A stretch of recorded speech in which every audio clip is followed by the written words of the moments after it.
이 시간 우리에게 주신 하나님의 말씀은 사도행전 9장 36절부터 43절까지 말씀입니다. 사도행전 9장 36절부터 43절까지 말씀입니다. 거룩하신 하나님의 말씀입니다. 욥바에 다비다라 하는 여제자가 있으니 그 이름을 번역하면 도르가라. 선행과 구제하는 일이 심히 많더니 그때 병들어 죽음에 시체를 씻어 다락에 누이니라. 룻다가 욥바에서 가까운지라 제자들이 베드로가 거기 있음을 듣고 두 사람을 보내어 지체 말고 와 달라고 간청하여 베드로가 일어나 그들과 함께 가서 이르매 그들이 데리고 다락방에 올라가니 모든 과부가 베드로 곁에 서서 울며 도르가가 그들과 함께 있을 때 지은 속옷과 겉옷을 다 내보이거늘 베드로가 사람을 다 내보내고 무릎을 꿇고 기도하고 돌이켜 시체를 향하여 이르되 다비다야 일어나라 하니 그가 눈을 떠 베드로를 보고 일어나 앉은지라. 베드로가 손을 내밀어 일으키고 성도들과 과부들을 불러들여 그가 살아난 것을 보이니 온 욥바 사람이 알고 많은 사람이 주를 믿더라. 베드로가 욥바에 여러 날 있어 시몬이라 하는 무두장이 집에서 머무니라. 아멘. 오늘 본문 40절에 나오는 다비다야 일어나라를 오늘 말씀의 제목으로 삼습니다. 이 말씀이 저와 여러분의 삶으로 고백되기를 축복합니다. 주님께서 공생애를 시작하시면서 첫 번째로 선포하신 메시지가 바로 하나님 나라입니다. 하나님의 나라가 예수 그리스도의 죽음과 부활을 통해서 도래했다라는 것이죠. 물론 이것이 확연하게 드러날 때는 주님이 다시 오시는 그날, 바로 주님의 재림의 때입니다. 하지만 그리스도 안에서 살아가는 성도는 주님의 재림의 때 나타날 그 하나님의 나라를 지금 여기에서 이미 누리고 경험하고 그 안에서 살아간다고 할 수가 있습니다. 그래서 같은 시대를 살아가는 믿지 않는 사람들과 비교해 봤을 때 세상을 바라보는 시각이 다른 것이죠. 세상 사람들과 다른 가치로 살아가야 하는 그 이유가 이미 우리는 하나님의 나라 안에서 살아가는 사람이기 때문입니다. 그런데 이 말을 조금 다르게 표현한다면 하나님 나라 안에서 살아간다는 것은 곧 부활의 삶을 살아가는 것이라고 바꿔 말할 수 있습니다. 하나님의 나라가 최종적으로 드러날 때 우리 모두는 부활할 것이고 우리는 영원한 생명을 누릴 것이기 때문입니다.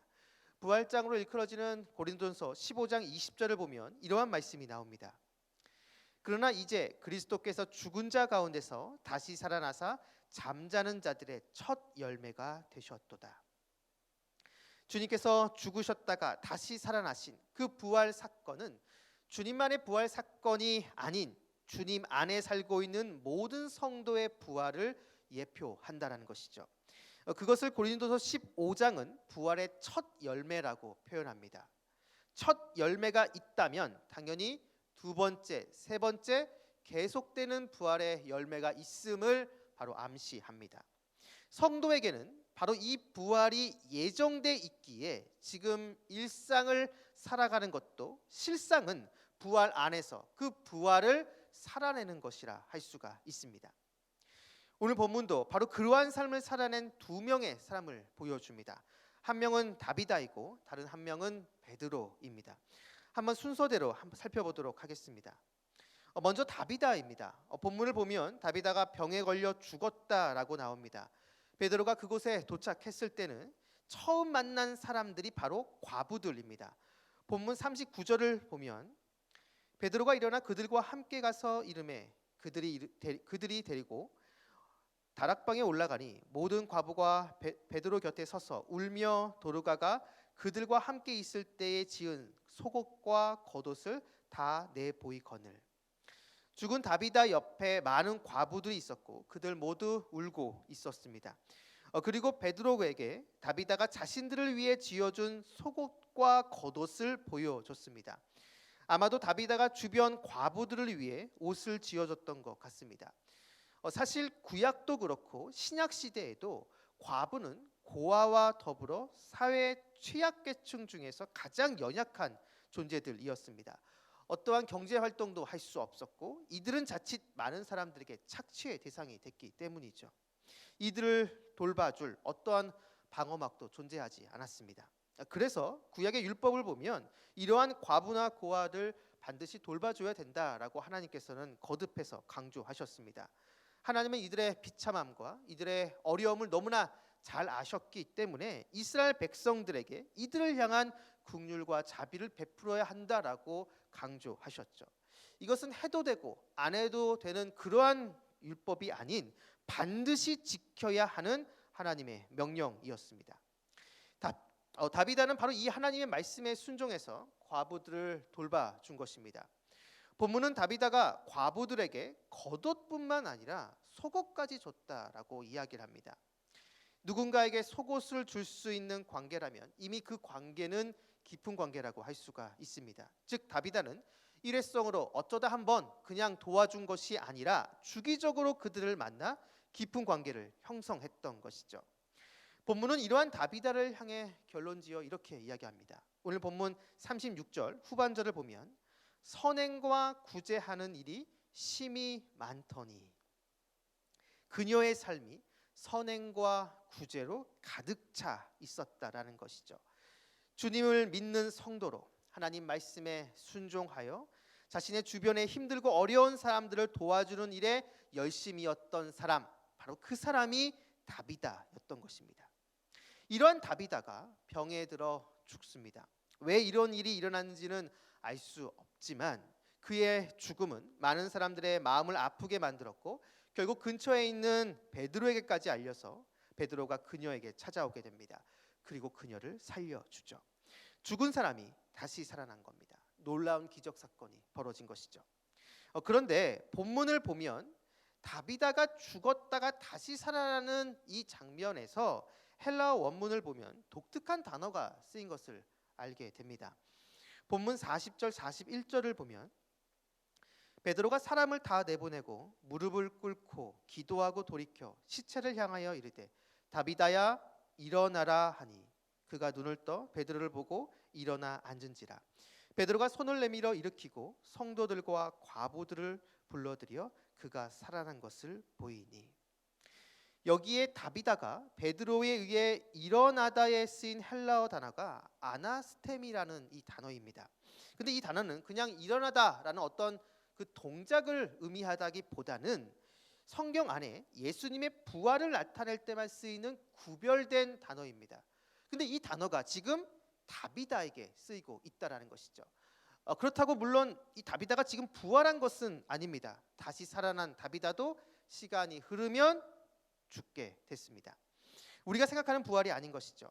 하지만 본문에 일부러 다비다에게 이 단어를 쓰므로 우리에게 하나의 메시지를 주고 있습니다. 즉 다비다의 삶이 주님의 부활 안에서 살아가는 성도의 모습이라는 것이죠. 약하고 연약한 사람들을 그냥 내버려 두지 않고 그들에게 관심을 가지고 그들을 살펴주고 그들을 돌보며 보살피는 삶, 바로 이것이 주님의 부활 안에서 살아가는, 그 부활을 살아내는 성도의 모습이라는 것입니다. 결국 오늘 본문은 다비다에게 이러한 부활에 관련된 단어를 사용하면서 주님께서 인정하시는 성도의 삶이 무엇인지, 부활하신 주님 아래서 살아가는 성도가 어떠한 모습인지를 우리에게 보여주고 있는 것입니다.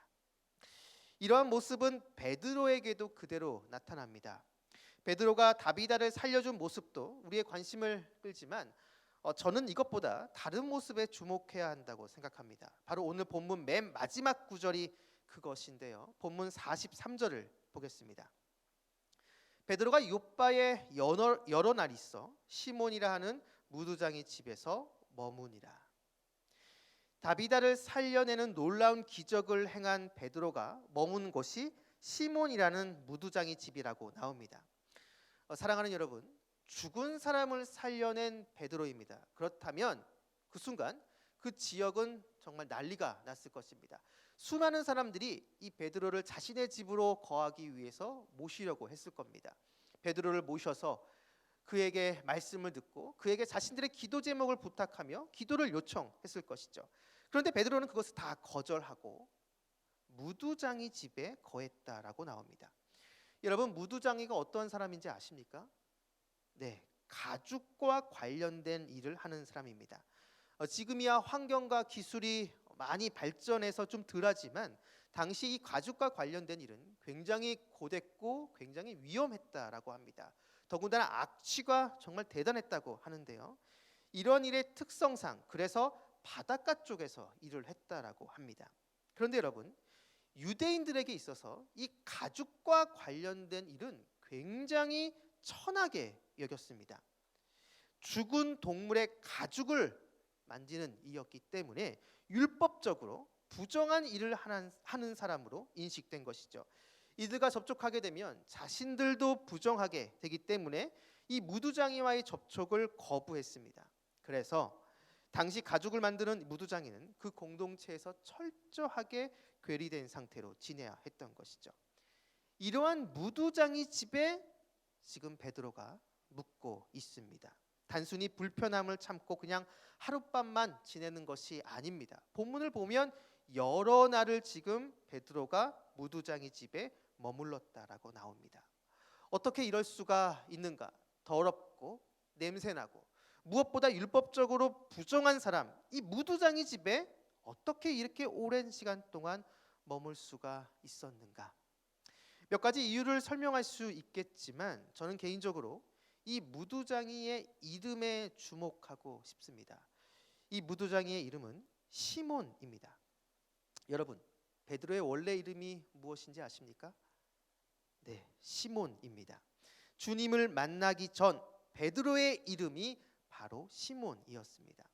어쩌면 주님을 만나고 변화된 베드로에게 이 무두장이의 이 이름, 이 시몬이란 이 이름은 자신의 과거를 떠올리게 했을 것입니다. 주님을 만나 변화되기 이전의 자신의 모습을 말이죠. 철없고 말만 앞세우고 다른 사람들을 무시했던 자신의 과거가 떠올랐을 것입니다. 무두장이의 집이 부정하다라고 말을 하지만 주님을 만나기 이전의 자신의 모습이 주님이 보시기에 더 부정하고 더 더러웠던 존재임을 베드로는 깨달았던 것이죠. 그래서 베드로는 무두장이 집에 머문 것입니다. 자신이 어떠한 존재인지 알았기 때문이죠. 사랑하는 여러분, 부활을 살아내는 성도의 두 번째 모습이 바로 이것입니다. 다른 사람을 평가하기보다 자기 자신을 먼저 직시하고 점검하는 것이죠. 주님을 만나기 이전에 어떠한 모습이었는지, 지금도 주님의 은혜가 아니고서는 한시도 한순간도 살아갈 수 없는 그러한 존재인 것을 잊지 않는 것입니다. 그것을 계속 생각하며 주님의 은혜를 구하는 존재, 주님의 마음을 품고 주님을 닮아가려고 노력하는 존재, 바로 그 사람이 부활을 살아내는 성도의 모습인 것입니다. 사랑하는 말씀상 공동체 성락성결교회 성도 여러분, 다른 사람을 보고 평가하고 비난하기에 앞서 나 자신을 먼저 주목하는 사람이 됩시다. 지금 나는 주님 앞에 어떠한 존재인지 그것을 먼저 생각하는 성도가 됩시다. 그리고 주변에 약하고 연약한 사람들을 그냥 흘려보내는 것이 아니라 그들에게 관심을 가지고 그들을 배려해주는 사람이 됩시다. 바로 이러한 삶을 살아가는 사람을 주님이 인정하시고 바로 그 사람이 주님의 부활 안에서 그 부활을 살아내는 사람인 것입니다. 바라기는 이곳에 계신 여러분 모두가 오늘 이 말씀을 기억하시면서 구제와 선행 그리고 다른 사람을 판단하기보다 나 자신을 먼저 점검하는 그러한 모습으로 오늘 하루 주님의 그 부활 안에서 그 부활을 살아내는 저와 여러분 우리 모두가 되기를 주님의 이름으로 축원합니다. 기도하겠습니다.